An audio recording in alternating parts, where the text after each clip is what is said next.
ወይዘሮ ዝናሽ ተቀምጠዋል። እሳቸው ለምሳሌ ወንድሜ ምርሲ ከበድ ያለ ነገር ልታሳየን ነው። እስቲ ኤክስፕሌን አድርጊልኝ ስለዚህ ነገር። የወርቅ ጫማ አለ ያልኩ ይሄ ነው። 18 ካራት ነው እና ደግሞ ዳይመንድ።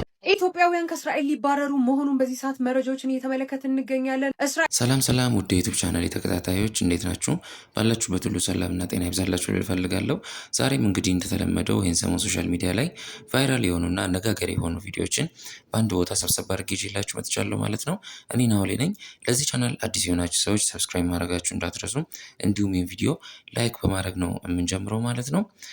እንግዲህ ይሄን ሰሞን በጣም በቪዲዮ መልኩ አነጋጋሪ የሆነ ክስተት አለ። እሱም ዶክተር አብይ አህመድ እና ባለቤታቸው ዝናሽ የሆነ ቦታን እየጎበኙ እያለ ዶክተር አብይ አህመድ ሲወድቅ ቪዲዮ ሊክ አድርጎ ወጥቶ በጣም ሰዎች እየተነጋገሩበት ነው ያለው። እንግዲህ በጣም የሚያስቅ ክስተት ነበረ የተፈጠረው። በእውነት ነው እንደዚህ አይነት ቪዲዮዎች መውጣት አልነበረባቸውም። ያው በስተት ይሆናል ብዬ ነው እኔ እንደዚሁ ያሰብኩት። እስኪ ቪዲዮን አይታችሁ ሀሳባችሁን ኮሜንት ላይ አስቀምጡልኝ። ቪዲዮን አይተን እንመለስ። ወይዘሮ ዝናሽ ተቀምጠዋል። እሳቸው ለምሳሌ ወንድሜ ላቡን ከላይ ተሰገበ የዚህ ቦታ ወዳጅ ይሄ ቦታ አምሮ ተውቦ አልቆ ሲያልቅ ይሄ ላብ ፍሬ ያፈራል። የምታየው ላብ ውጤት የሚያመጣው ቦታ አስተካከል ነው። በላብ ሀብት ይፈጠራል፣ በጥረት ሀብት ይፈጠራል፣ በስራ ሀብት ይፈጠራል። አልደክምም አልሰራም ካልሽ ግን ሀገር አይቀየርም ብቻ ሳይሆን ሀብት ያመጣል።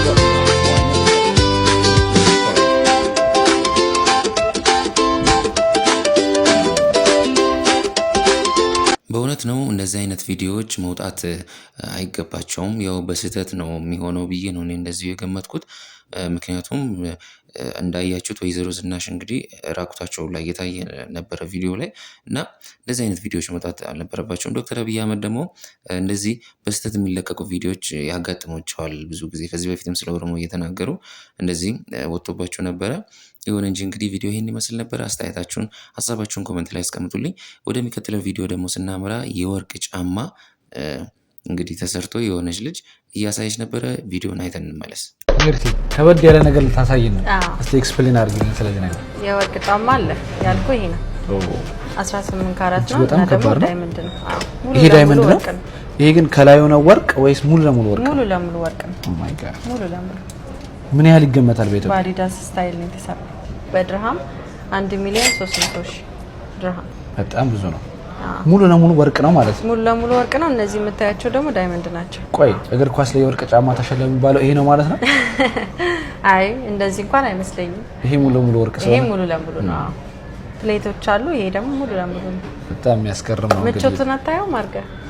አርጌ ሌላ ጊዜ አርጌ እንኳን አልሄድበት አዋራ አይነካው። በጣም ይገርማል። እና እንደምታውቀው ያው እንግዲህ ጎልድ ሱቅ ይሄን አክል ነው። ሰው በሚሊዮን ቀርቶ በቢሊዮን ነው የሚገበያይ። ይሄን ገዝቶ የሚሄድ ሰው አለ ማለት ነው። እነዚህ ዳይመንዶች ናቸው። አዎ ኦ ማይ ጋድ በጣም አስገራሚ ነገር ነው ዛሬ። አሁን ይሄ እንደው ምን ጉድ ነው የሚባለው። በጣም ተራርቋል። ከፍ ያሉ ሰዎችና ዝቅ ያሉ ሰዎች አኗኗራቸው ኢትዮጵያ ውስጥ በጣም ተራርቆ ነው ያለው።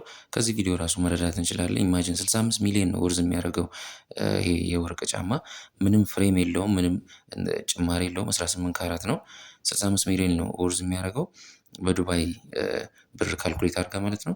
እስኪ ሀሳብ አስተያየታችሁን ኮሜንት ላይ አስቀምጡልኝ እያልኩኝ ወደሚቀጥለው ቪዲዮ ደግሞ ስንሄድ እንግዲህ ስለ ነጻነት ወርቅነህ ሚስት የሆነ ልጅ በጣም በሚገርም ሁኔታ ቪዲዮ ሰርቷል። እስኪ ያንን ቪዲዮ አይተን እንመለስ።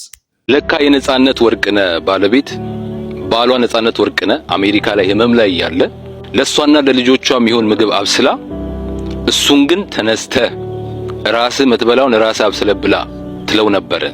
ለካ የነጻነት ወርቅነህ ባለቤት አዲስ አበባ ላይ ከእናቷ ጋር ከሚኖርበት ቤት ከፈለክ ያለን ቁሳቁስ ይዘ ከዛ ቤት መውጣት ትችላለህ ብላ ስትናገረው ነበር። ለካ የነጻነት ወርቅነህ ባለቤት ነጻነት ወርቅነህ በመም ምክንያት ወደ ህንድ ሲጓዝ እሷ ቤት ነበረች ከነሱ ጋር። ነገር ግን መሄድ ስላልፈለገች የሄዱት የሱ ወንድምና እህቱ ነበሩ። ከዚህ ጋር በተገናኘ የነጻነት ወርቅነህ ቤተሰብ ወጥተው የተናገሩትን ነገር እየሰማችሁ የነጻነት ወርቅነህ ነፍስ ይረፍበት ዝም ብትሉ ነው የሚሻለው ምናምን እያላችሁ የምትናገሩ ሰዎች እመኑኝ፣ በነጻነት ሞት ከነሱ በላይ እናንተ አልተጎዳችሁ። ሲቀጥል የነጻነት ወርቅነህ ነፍስ የምታርፈው እሱ በህይወት እያለ ሲደርስበት የነበረው መከራና እንግልት አሁን ከሞተ በኋላ እውነቱ ሲወጣ እንጂ ሲደፋፈን አይደለም።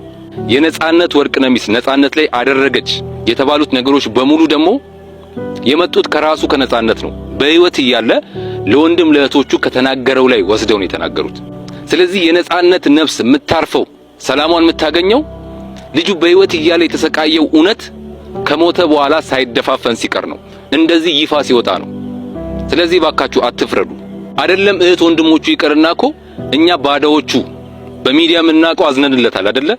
አስቡት ደግሞ እንደ ቤተሰብ እነሱ ምን ያህል እንደሚያዝኑ። ምንም ብናዝንለት ምንም በስሞት እኛ ቢሰማን እመኑኝ ከነሱ በላይ ከእህት ከወንድሞቹ በላይ ሊሰማን አይችልም። ስለዚህ የነጻነት ወርቅነህን ቤተሰብ እየወጣችሁ የምታሸማቅቁ አካላት ይሄ ነገር በኔ ወንድም ላይ ቢደርስ ምንድነው የሚሰማኝ ብላችሁ ሁላችሁም ራሳችሁን ልትጠይቁ ይገባል። የወንድማችንን የነጻነት ወርቅነህን ነፍስ ፈጣሪ ይማር። ለቤተሰቦቹ መጽናናትን እመኛለሁ። ይሄንን ቪዲዮ አድርሱልኝ። አመሰግናለሁ። እውነት በጣም ነው ያዘንኩት እኔ ይሄንን ነገር ስሰማ። ምክንያቱም እንግዲህ ይሄ ሰውዬ እየታመመ ነበረ። በዛ ላይ ደግሞ ወደ ውጭ ሀገር ብር የሚልክበት ሁኔታ ነው የነበረው። ኢማጂን ኢትዮጵያ ውስጥ ሆኖ እየታመመ በሽተኛ ሆኖ ወደ ውጭ ሀገር ገንዘብ መላክ ማለት በጣም የሚከብድ ነገር ነው።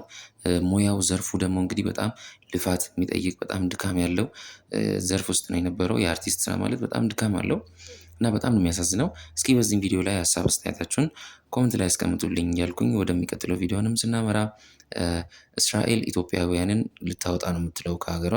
እስኪ በዜና መልኩ የሆነች ልጅ ሰርተዋለች። እሱን አይተን እንመለስ።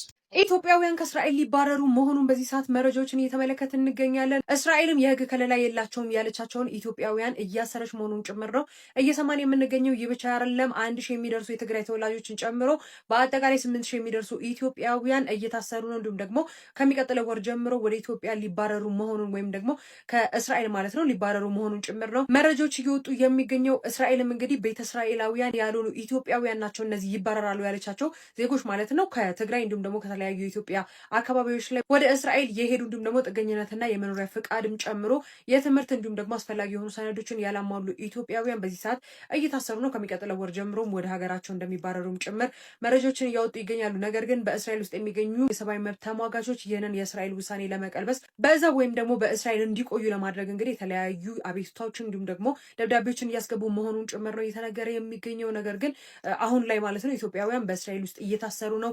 የህግ ከለላ የሌላቸው የታሰሩትን ጨምሮ 8000 የሚደርሳሉ ተብሎ የሚገመቱ ኢትዮጵያውያንም እንግዲህ ከሚቀጥለው ወር ጀምሮ ይባረራሉ እንደተባለ ጭምር ነው መረጃዎችን እየሰማን የምንገኘው። በዚህና በሌሎች አዳዲስ መረጃዎች በድጋሚ ይመልሳሉ። የፕላስ ምልክቷን መጫናቸውን አትርሱ። መልካም ምሽት። ነገሩ እየከረረ ይመስላል።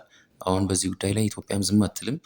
ለማንኛውም ግን ዘመድ ቤተሰብ ያላችሁ ሰዎች እስራኤል ውስጥ ማለት ነው ይህንን መረጃ አድርሶላቸው። ውድ ተመልካቾቼ ለዛሬ ይዤላችሁ የመጣሁት ቪዲዮ ይህን ይመስል ነበረ። በሌላ ቪዲዮ እንድንገናኝ ይህንን ቻናል ሰብስክራይብ ማድረጋችሁ እንዳትረሱ። ይህንን ቪዲዮ ላይክ በማድረግም አበረታቱኝ ልላችሁ ፈልጋለሁ። እስከ መጨረሻ አብራችሁ ስለቆያችሁ አመሰግናለሁ እያልኩኝ በሌላ ሰብሰብ ባለ ቪዲዮ እስከምንገናኝ ደህና ቆዩ።